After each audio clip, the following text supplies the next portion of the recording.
Morning. It's Sunday, February the 8th. This weekend marks 1 month since the killing of Renee Good.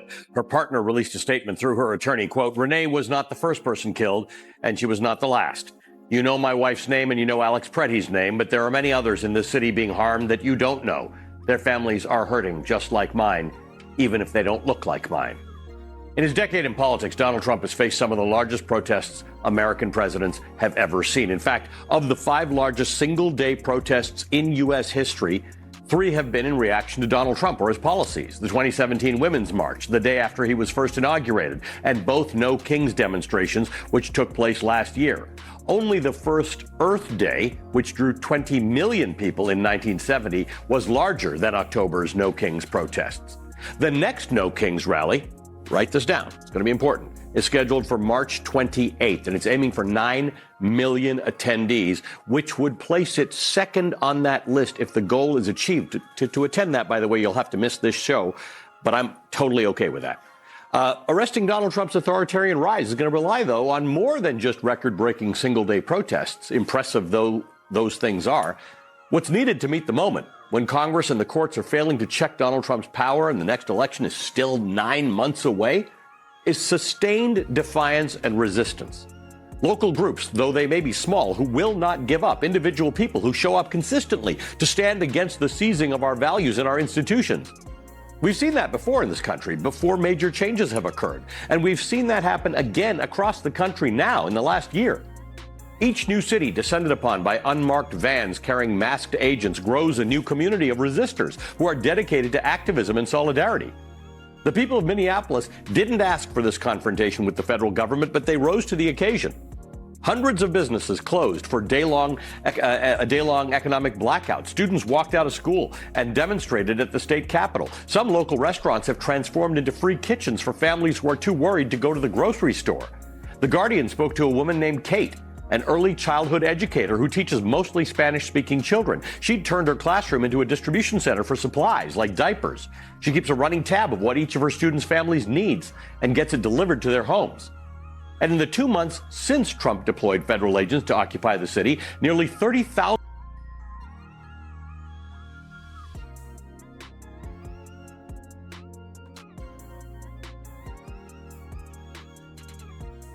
trains people to document ICE and CBP movements and activities, said it saw a massive surge in signups for training after federal officers shot and killed 2 Minnesotans, Renee Good and Alex Pretty, while they were acting as constitutional observers. And there are signs that all of this collective pressure is working.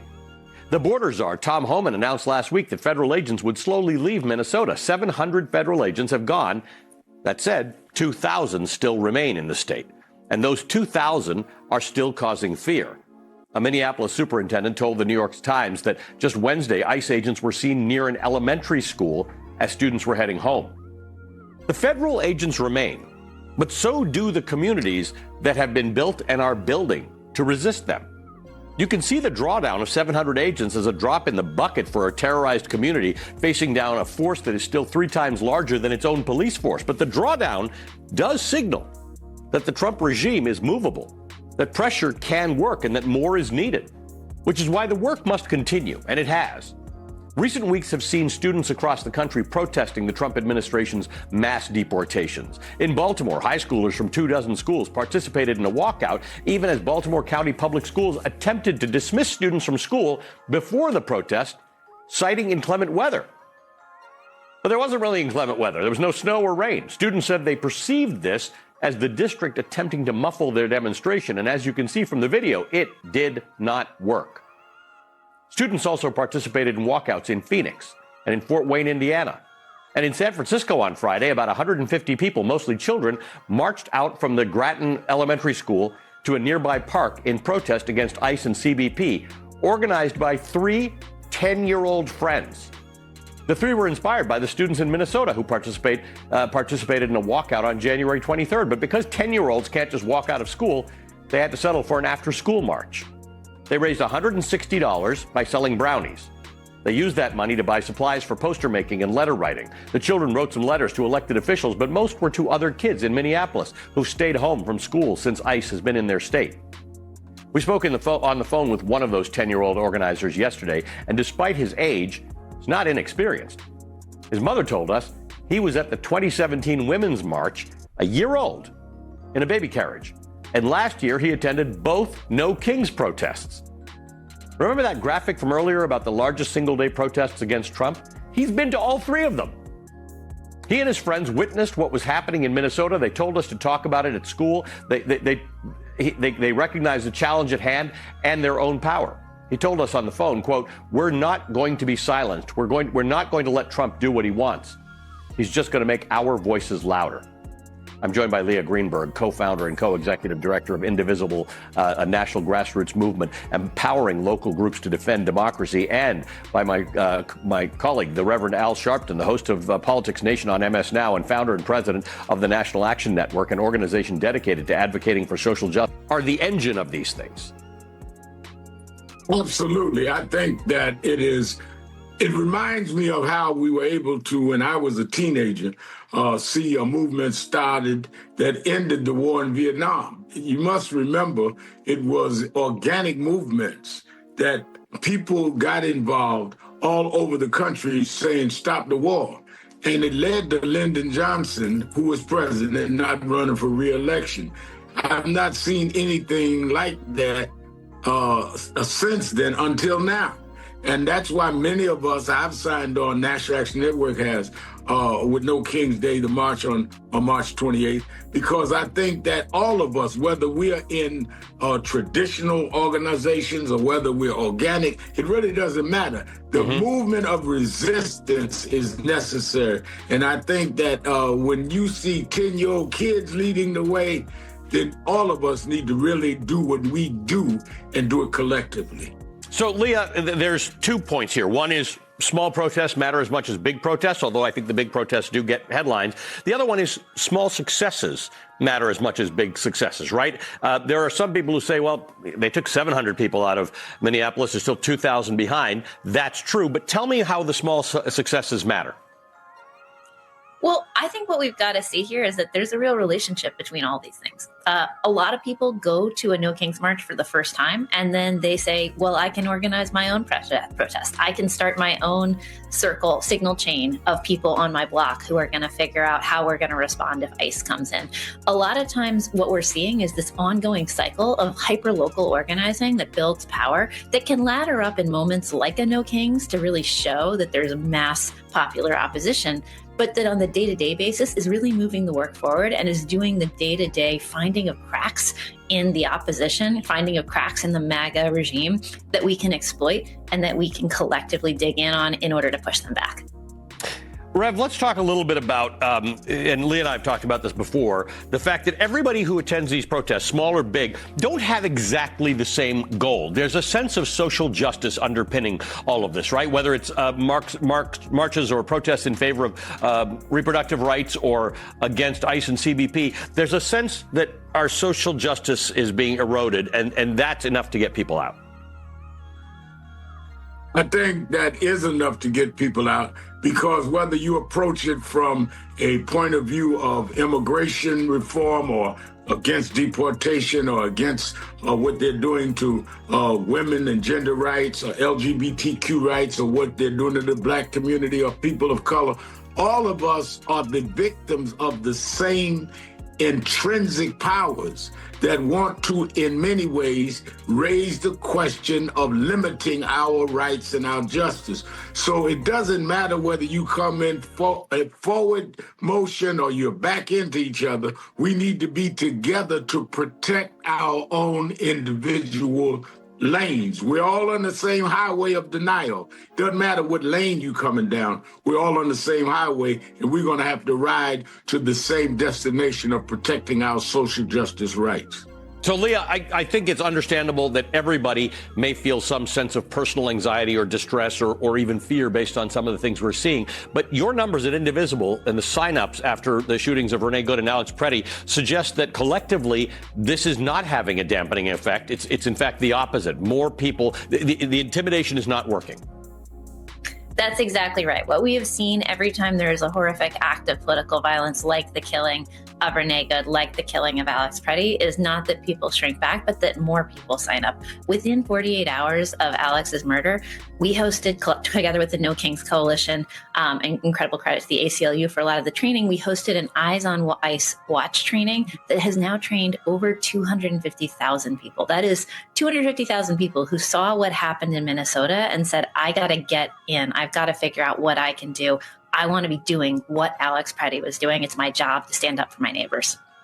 Rev, I want to talk about these little acts of mutual aid that we're talking about. Maybe, teachers making sure the kids' families have the supplies they need so they can't go out. It's all part of the process, right? In the civil rights movement, it wasn't all big events with big signs and people shouting. There's a role for everyone, regardless of where you fit into the spectrum or how much time you have or what your resources are or your fear level. Well, that is what a movement does. And people find out that they have their point of entry where they can enter and what they have expertise or background in. And that is what made the civil rights movement work. You had people that came from the North that were white, some that were Jewish, some that were women, some the Episcopal bishops, and helped in the South. There is no profile you must meet if it's a real movement. And what we're seeing now with No Kings and other variations, and with traditional groups. We marched on Wall Street with National Action Network, others doing smaller things. But as long as collectively you're seeing movement, it welcomes people in that you don't have to fit a certain criteria. All of us are under threat under this regime, and we all must move together, even if it's in different silos, as long as it's addressing the same grievances. Yeah, and Leah, you've made this point to me before, right? That don't worry about it. You may be watching this, you don't think you're an activist, you don't describe yourself as that, but that's not what you think. There's some injustice being done. It's very easy to cross that line into community. It's not even, I have no issue with activists. I think it's great that we have activists, but you don't have to call yourself one to be involved. That's exactly right. And I think the Reverend is exactly right. What we're looking for is not to say, oh, only activists get in here. This is actually for anyone who understands that something about our values is under threat, something about our communities is under threat, and that it's time to stand up together. We're not trying to form a club here. We're trying to welcome as many people as possible in. You find the way that you're going to help. Maybe you're going to get trained on Ice Watch. Maybe you're going to do mutual aid. Maybe you're going to do both. Maybe you're going to do go start knocking on doors and getting involved in your next local election. Whatever you want to do, there is a role for you here. That's interesting. We're not trying to start a club. Talk to me about No Kings on March 28th. I know you and others say you'd like 9 million people out, but that's not the point, that these smaller protests matter. That's a big number. You get to 9 million. I mean, the studies indicate that you're very close to the number that some people say really affects change. Do you want to drive those numbers on March 28th? And what do you tell people about getting out there who've never protested in their lives? Well, I'm superstitious, so I never attach a number in advance. But what I can say is that we have been on a trajectory of growth, right? 3 million folks came out for Hands Off, over 5 million by estimates for No Kings 1, 7 million at No Kings 2. And what I can tell you very confidently is that there are a lot more people who are very, very concerned, very, very afraid, very, very angry about what is happening right now than there were even in October of last year. So we are optimistic about continuing to build on that trajectory. And what we want to be able to show is that Donald Trump doesn't represent some silent majority. Actually, people are everywhere in this country. People are furious about what's happening. They are horrified by what's happening. They know it's not what they want to see in the future of America. And that's true in blue areas, but it's also true in red and rural areas. What we see every time we do one of these is that there are people in pretty much every corner of the country, including places that we might not necessarily code as, the most liberal, that are coming out to defend their rights and to defend their neighbors. Thanks to both of you. I really appreciate your time this morning. Leah Greenberg is the co-founder and co-executive director of the Indivisible Project. Reverend Al Sharpton, my friend and colleague, the host of MS Now's Politics Nation and the founder of the National Action Network. All right, coming up, new turmoil at the Washington Post. The publisher and CEO Will Lewis is resigning his role days after he was absent for a massive round of layoffs. I'll tell you why his farewell address is only adding to the drama. Plus, I'll talk to former Washington Post executive editor Marty Baron about the true origins of the Post's famous motto, "Democracy dies in darkness," and what's going to become of it now that the Post billionaire owner seems to be dimming the lights.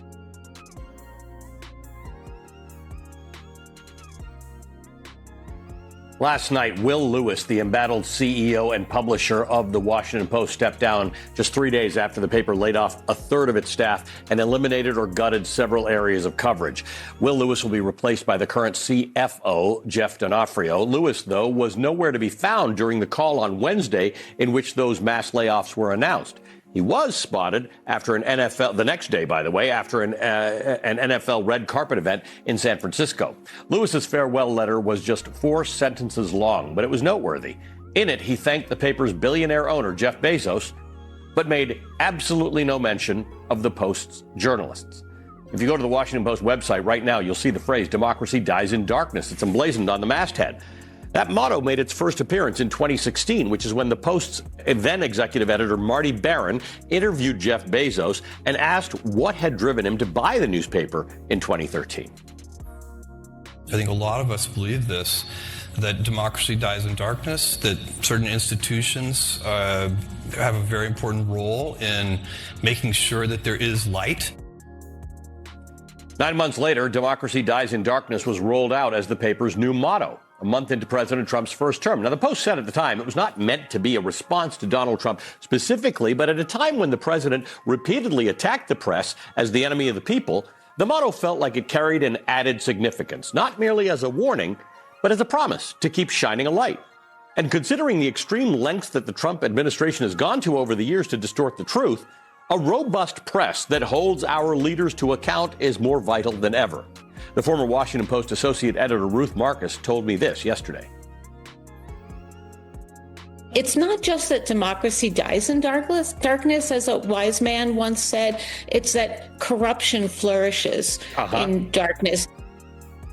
Bezos had the right idea in 2016, and for several years he was celebrated for his stewardship of the Post. But along the way, after Trump's first term, something changed. As the prospect of Trump returning to the White House became very real in 2024, critics say Bezos started to interfere in editorial matters. Things came to a head when he abruptly blocked the paper's planned endorsement of Kamala Harris 11 days before the election. Bezos then revamped the opinion section, pushing out most of its left-of-center voices, and announced moving forward that the editorial section would only publish in support of the twin pillars of personal liberties and free markets. All of this was widely seen by many as the Post appeasing Trump, leading to an exodus of subscribers and waves of resignations. Marty Barron, who interviewed Bezos in 2016, told The New Yorker this week, quote, "Bezos' sickening efforts to curry favor with President Trump have left an especially ugly stain on their own. This is a case study in near-instant self-inflicted brand destruction." Bezos told Barron in 2016 that democracy dies in darkness. He emblazoned it on the Post's masthead. But after this week, it sure feels like Bezos himself is turning out the light. I'm joined now by the longtime journalist Marty Barron. Barron served as the executive editor of the Washington Post from 2012 to 2021. Just 7 months into that tenure, Barron learned that Amazon's Jeff Bezos would be buying the paper. Marty's book, Collision of Power, Trump, Bezos, and the Washington Post chronicles that episode and so much more. Marty, good to see you. Thank you for being with us. Marty, help us separate the wheat from the chaff here. There is a reality that major publications and media organizations are suffering financially and need to be innovative about what their futures look like. And then there's a reality that very rich people in this country are bending the knee to Donald Trump. And those two seem to have intersected at this week's layoffs at the Washington Trump, but they seem to have been going on rumbling for a while at the Washington Post. Yeah, look, I mean, the Washington Post is facing all the same challenges that other media organizations are facing. This is a very tumultuous time in the media environment, and generative AI has made it even worse. You do a Google search, they come up with an answer. You don't have to go to a link, don't have to look at a media outlet. Traffic is plummeting as a result of that. So there's a real need for dramatic changes. That said, at the Washington Post, things have been made dramatically worse, I think, by the behavior of the owner, starting 11 days before the election in 2024, when he canceled the editorial endorsing Kamala Harris and said the paper wouldn't endorse anymore. Then he appeared on the stage with Trump during the inauguration. Then Amazon bought for an exorbitant price the so-called documentary of Melania Trump. And it went on from there to changing the editorial page and changing the opinion pages generally, such that there are no commentators who are essentially left of center. That has really damaged the reputation of the Post. So what's the answer here? I understand corporate leaders wanting to keep below the radar with Donald Trump. But if you're a newspaper and a newspaper of record, it's not really a choice you have, right? If accountability and bearing witness involves crossing the thresholds of power, it is what it is. That's what you signed up for. I do believe that's what he signed up for. I mean, that is the purpose of a news organization in this country. It's the reason we have the First Amendment. The whole idea of the First Amendment, the idea of the founders was to hold government to account. I think Jeff Bezos should have known that when he acquired the Post. I think he did know that, as a matter of fact, and he spoke eloquently on behalf of that mission. But now he worries about reprisals from Donald Trump. Let's talk about that, because you were there when he said democracy dies in darkness. You understood, and you and I talked about this, the things that he did that helped put that newspaper back on track and as in his words, offered a financial runway. What changed? Is this because of Bezos's other interests, where he will benefit from either deregulation or the amount of money that you can make under this president? What has changed? Well, he's denied that that's the reason, but I think it is the reason, actually. Look, I mean, Amazon has a lot of contracts with the federal government, particularly for cloud computing. Bezos has a private space company called Blue Origin. It is kind of coming into its own right now. He needs and wants federal contracts for Blue Origin. He just hosted the Secretary of Defense, Pete Hegseth, at Blue Origin just a day or so before the announcement of these layoffs at the Washington Post. And I think he's worried about antagonizing Trump and his team. So that's what he's facing. But he did buy a media organization. He bought a press organization that has a deep heritage and history and a strong mission, and he should maintain that. Hey, unlike in some countries like Hungary or Greece, places like that, where people buy media organizations in order to prop up the administration, that doesn't seem to be what happened here. Jeff Bezos bought a media organization because it seems like he believed in what its mission was, and now it may be coming in the way of the things he wants to achieve. So what's the answer? If Jeff Bezos were to just sell the Washington Post, could that help solve this problem, and somebody who actually believes in its mission can move it forward? Well, look, I mean, I should say news department, and there's a division between the news department and the opinion department. The news department of the Post continues to do an excellent job, story after story, holding this government to account. And I trust and I hope that will continue. A sale is complicated because, first of all, the big question is sell to whom? What would their interest be? There's always the risk that the most likely buyers would be people who would be allies of Donald Trump. We've seen allies of Donald Trump who are now owners of CBS and have aspirations of acquiring the company that owns CNN as well. Allies of Donald Trump, the very same people have an ownership interest now in TikTok. So the question is, sell to whom? Okay, and so help me with that, because that's been an emerging question for some years. What's your best answer to that? Should maybe publications of record be owned by some sort of public trust? What is the answer to that? Because we can't just have these big things, big names, big publication names moving between rich people who will all do similar things. Well, there's no easy answer to that. I wish I had one. I mean, I think it would be a great idea if the Washington Post were put into some sort of nonprofit, if Jeff Bezos himself could capitalize it for, 10 years, put $1 billion into it or something like that, and then say, look, after that 10 years, you're on your own. He could get a tax deduction for that, and you could have an independent board, all that sort of thing. I think a lot of the subscribers who have left because they were very upset over what Jeff Bezos has done, would return to the Post. I think the likelihood of that happening is quite low. As a matter of fact, I don't believe that Bezos is interested in doing that. From what I've heard, there have been a couple of potential buyers who've approached him. He's rejected those offers. Other people have discussed the idea of some sort of nonprofit arrangement.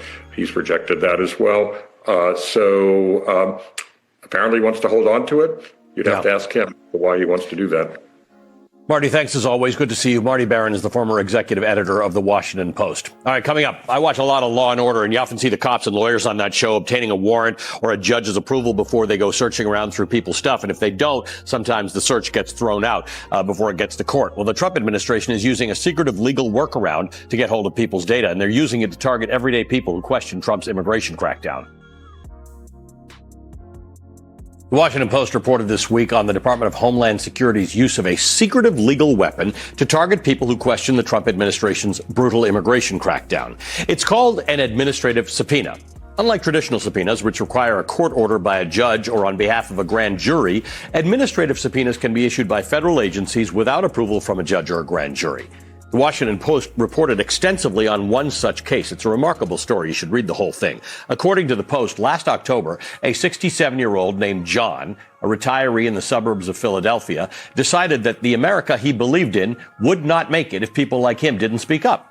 John, who asked the Post not to use his last name out of concern for his safety, said he had come to that conclusion after reading a news story about DHS's case against an Afghan man that it was seeking to deport. The Afghan, whom the Post identifies as H, had begged federal officials to reconsider, telling them that the Taliban would kill him if he was returned to Afghanistan. H had sought asylum in the United States as he was a vocal proponent of the U.S. military presence in Afghanistan and worked for a U.S.-backed nonprofit.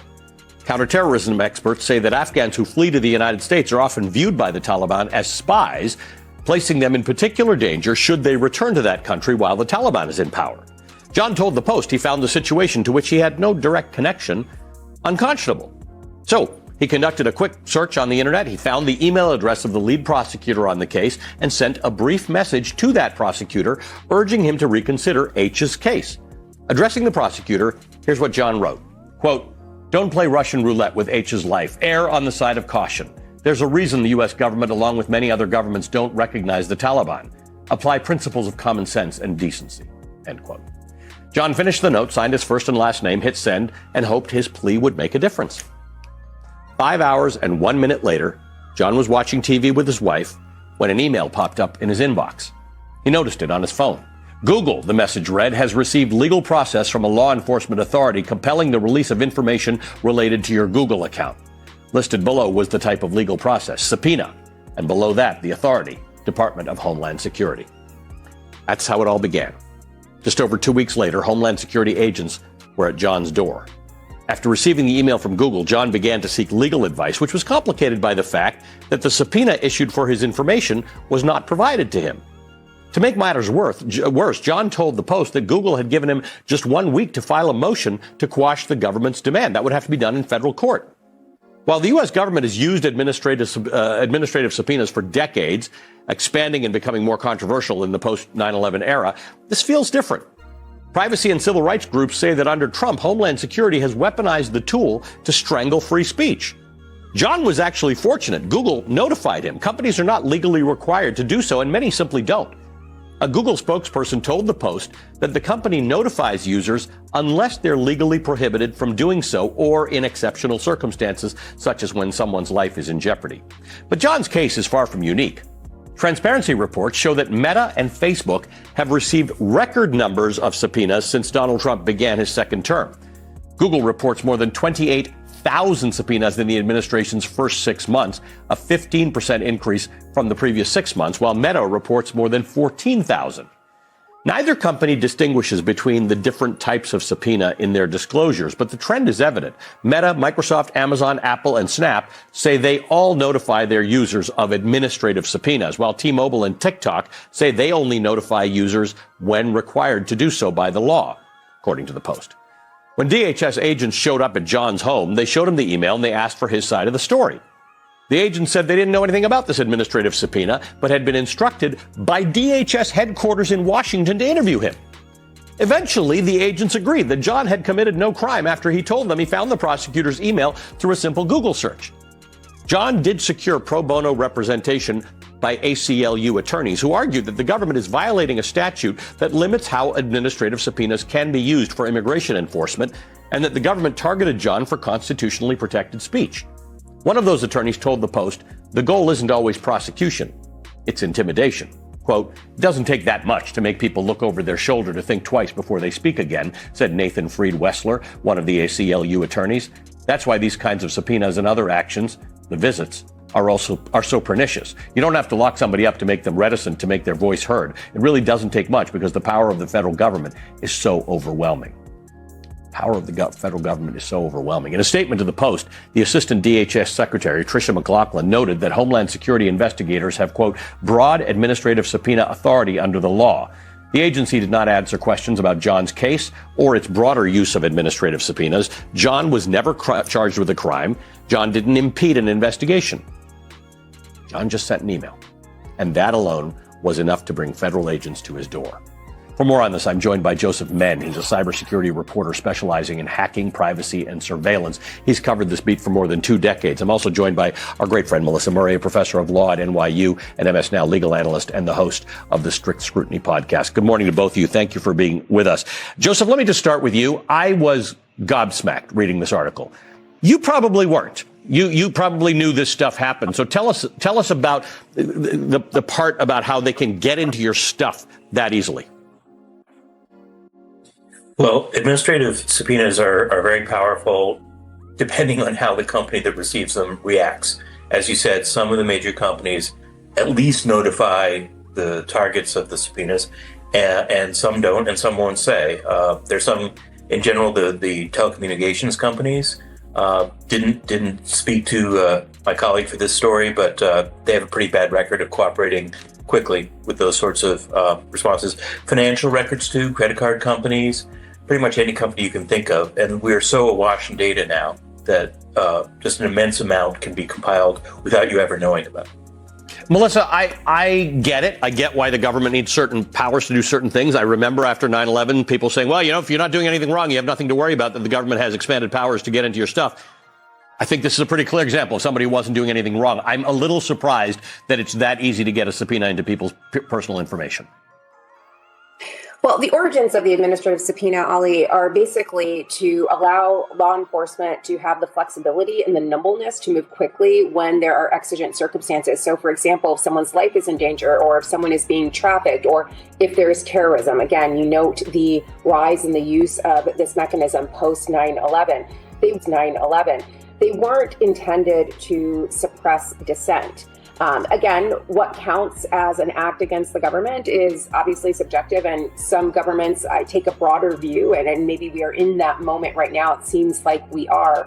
But right now, it seems that the government is using this, and using it not necessarily to fight crime or to enhance public safety, but to minimize dissent. What John was doing in that Washington Post story was simply expressing an opinion to the government. That's the hallmark of American democracy, the idea that citizens can be skeptical, they can raise their voices and be critical of the government, and there aren't repercussions for simply doing that. That is your right to do. And here, again, there may be no legal consequences for him in the end, but the process is kind of the punishment here. And he's fearful. And in future instances, he's likely to be deterred from raising his voice again. And those around him are also likely to feel that deterrent effect. And anyone reading that Washington Post story will likely also think twice. No question about that. And Joseph, we don't want that to be the outcome. But I also don't know how our viewers can understand whether there's a behavioral shift they can undergo to prevent this, because John didn't do anything for this to happen in the first place. There was no alleged crime committed. So what's your takeaway from this? If people ask you, oh my God, I don't want to end up like John with an administrative subpoena and the government going through my email, what are you supposed to do? Well, there's both like a practical and a philosophical issue there. In terms of the practical, this isn't an isolated case. There are a couple other cases where the federal government used administrative subpoenas to go after anonymous critics, trying to unmask them on Instagram and Facebook. And the judge was going to rule against them. And then as soon as that was clear, they dropped the subpoenas. So there's no precedent that's been set that stops them from doing this in the future. From a practical perspective, one can secure one's own electronics a little better. I mean, there are great privacy guides published by the Electronic Frontier Foundation, a nonprofit, and others. You have to do some serious research because the ground keeps shifting about what the best practices are. You can do these things. You can take a burner phone if you use it right, but there are risks. There are all these things you can do. You should definitely use, if you're concerned about privacy, disappearing encrypted messages such as those on Signal are much better. Email just goes too many places. Same with social media. But the philosophical question is, do you really want to do all those things? Right. Because part of the object is to silence dissent. And the First Amendment is the First Amendment. And if you are too paranoid, then you're giving the government a win on this. And that's That's what the people who study tyranny say. That's what not to do. You have to continue to exercise your rights as if there won't be an unfair consequence. Melissa, is there a danger in that they go into John's emails and there's nothing here to underpin the idea that he's been any threat to anyone, but then they find something else about John that they decide to go after? Is that a fear?